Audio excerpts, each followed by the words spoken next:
Hello everyone, you're watching my channel Teacher Sneha, and in today's video we are going to learn how to find the gradient of the straight line. A straight line has an equation y is equal to mx plus c. In this equation y represents the y coordinate. Similarly, x is the x coordinate. M stands for gradient. Now gradient of the line is also called as the slope of the line. And C is the y-intercept.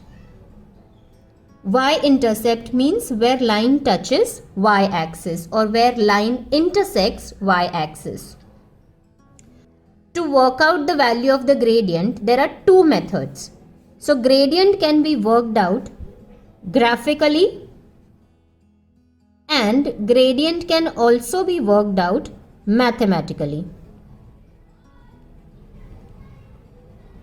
To work out gradient mathematically, you need to be given the 2 points on the line where the line passes from.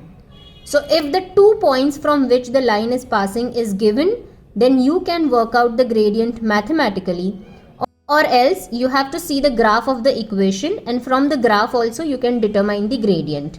In this video, we are going to see how to work out the gradient mathematically.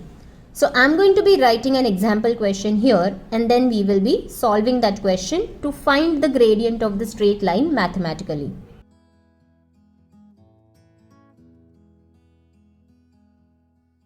To work out the gradient mathematically, the question that I am going to be solving here is a straight line passes through 2 points.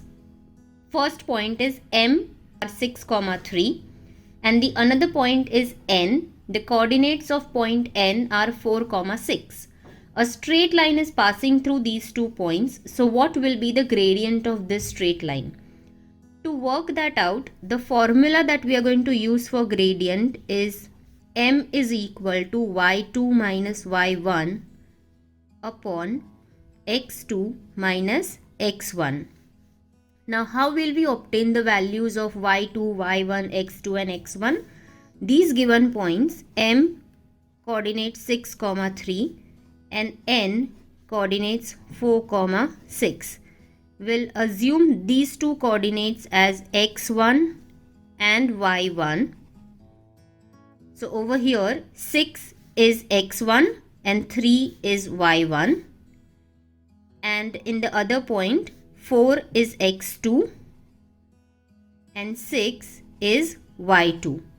Replacing these values here in the formula, what we get is gradient is equal to y2, here is 6, so we put 6 minus y1, that is 3, so 6 minus 3, that is in the numerator, upon x2 minus x1. So x2 here is 4, so this is 4 minus x1 is 6. So M is equal to, we will solve this numerators and denominators separately. So 6 minus 3, the answer is 3, upon 4 minus 6, the answer is negative 2, and therefore the final answer of the gradient 3 divided by negative 2 is negative 1.5. So the value of gradient M is equal to negative 1.5. This is the method which we use when we have to work out a gradient of the line mathematically when the 2 points through which the line is passing is given to us. I hope you find this video helpful in understanding how to find the gradient of the line. In another video, I will be also teaching you how to find out the gradient of the line graphically. For more such concept videos, stay tuned on my channel. Till then, bye bye.